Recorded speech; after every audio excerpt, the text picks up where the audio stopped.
समुद्र की गहराइयों में एक ऐसी दुनिया बसी थी जहां रोशनी भी पानी बनकर बहती थी और सन्नाटा भी अपनी अलग भाषा में बात करता था। इस दुनिया में जलपरियां रहती थीं, सुंदर, रहस्यमयी और समुद्र की आत्मा से जुड़ी हुई। इन्हीं जलपरियों में एक थी अन्वी।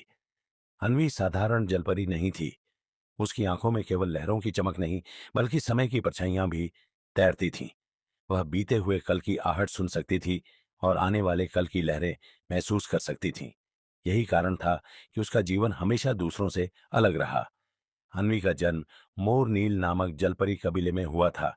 यह कबीला समुद्र के सबसे पुराने और नियम प्रिय समुदायों में गिना जाता था। उनके लिए समुद्र केवल घर नहीं, बल्कि देवता था। उनका सबसे बड़ा नियम था समय में हस्तक्षेप नहीं करना। उनका मानना था कि समुद्र का समय यदि बिगड़ा तो पूरी सृष्टि डगमगा जाएगी। लेकिन अन्वी के भीतर समय खुद बोलता था। वह चाहकर भी उसे अनसुना नहीं कर पाती थी। बचपन से ही अन्वी को अजीब अनुभव होते थे। कभी वह किसी टूटी हुई नाव के पास जाती और उसे लगता जैसे नाव उससे अपनी कहानी कह रही हो। कहां से आई, कौन उस पर सवार था और कैसे वह तूफान में टूटी। कभी वह कोरल रीफ्स के पास तैरती और उसे भविष्य की दरारें दिखती, सूखे हुए रंग, बुझती हुई रोशनी। वह यह सब किसी से कह नहीं पाती थी, क्योंकि उसे डर था कि लोग उसे अलग समझेंगे। समय के साथ उसका डर सच साबित हुआ।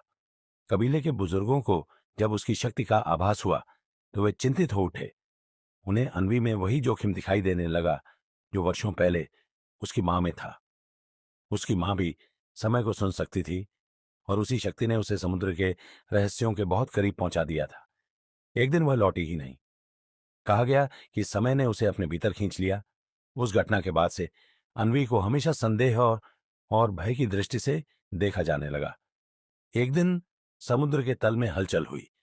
लहरें बिना कारण कांपने लगीं और पानी में नीली रोशनी अजीब ढंग से झिलमिलाने लगी। अन्वी को लगा जैसे कोई उसे बुला रहा हो। वह उस दिशा में तैरती चली गई जहां बहुत कम जलपरियां जाती थीं। वहां समुद्र का तल कटा हुआ था, जैसे किसी ने समय को चीर दिया हो।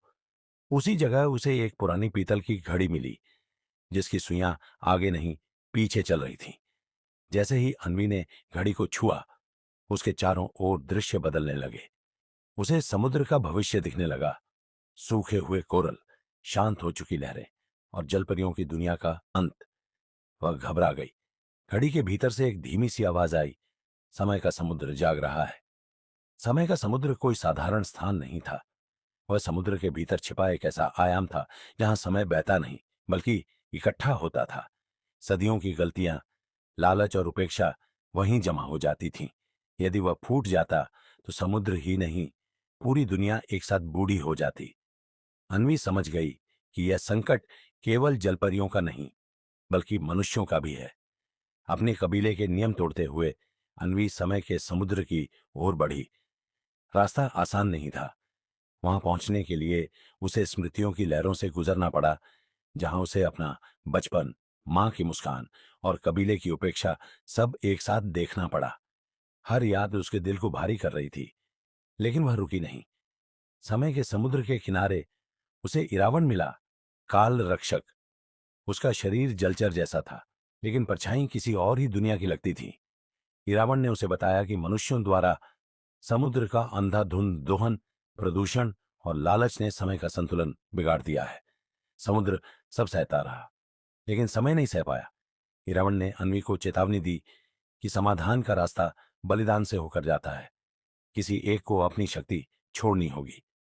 अन्वी जानती थी कि यदि उसने अपनी समय सुनने की शक्ति खो दी तो वह सारा साधारण जलपरी बन जाएगी, लेकिन यदि उसने कुछ नहीं किया तो सब कुछ खत्म हो जाएगा। इसी दौरान अन्वी का संपर्क मनुष्यों की दुनिया से हुआ। तट पर रहने वाला एक मछुआरा आरव रोज समुद्र के सामने बैठकर एक पुराना गीत गाता था। वह गीत उसकी दादी ने सिखाया था, जो कभी समुद्र की रक्षक थीं। उस गीत में सम्मान था, प्रार्थना थी और प्रेम था। जब आरव वह गीत गाता तो समुद्र शांत हो जाता। अन्वी और आरव के बीच संवाद शब्दों से नहीं, भावनाओं से हुआ। अन्वी ने समझा कि सभी मनुष्य समुद्र के शत्रु नहीं हैं। कुछ अब भी उसे समझते और सम्मान करते हैं। यही समझ समाधान की कुंजी थी। अंततः अन्वी ने निर्णय लिया। उसने पीतल की घड़ी को समय के समुद्र में तोड़ दिया। घड़ी के टूटते ही समय की लहरें स्थिर हो गईं। समुद्र ने राहत की सांस ली, लेकिन उसी क्षण अन्वी की आंखों से भविष्य की चमक बुझ गई। वह समय को सुनने की शक्ति खो चुकी थी।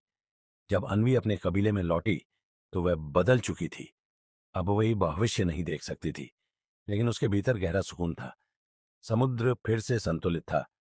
राजा और बुजुर्गों ने पहली बार समझा कि नियमों से ज्यादा जरूरी समझ और करुणा होती है। समय बीतता गया। मनुष्य और जल परियां धीरे धीरे एक दूसरे को समझने लगे। तटों पर गीत गाए जाने लगे और समुद्र भी बदले में अपनी कृपा लुटाने लगा। अन्वी साधारण जल परी होते हुए भी असाधारण बन गई थी, क्योंकि उसने अपने लिए नहीं, सबके लिए चुना था। आज भी कहा जाता है कि जब समुद्र बहुत शांत होता है और नीली रोशनी हल्की सी चमकती है, तो वह अन्वी की याद होती है। वह अब समय नहीं सुनती, लेकिन समुद्र की धड़कन बन चुकी है। यह कहानी अंत नहीं है, बल्कि एक याद दिलाने वाली लहर है कि भविष्य बचाने के लिए कभी कभी अपनी सबसे बड़ी शक्ति छोड़नी पड़ती है। दोस्तों, आपको आज की कहानी कैसी लगी? कमेंट में जरूर बताएं और वीडियो को लाइक करें। चैनल पर नए हैं तो चैनल को सब्सक्राइब करें ताकि ऐसी मजेदार कहानियां आपको मिलती रहे। Thank you.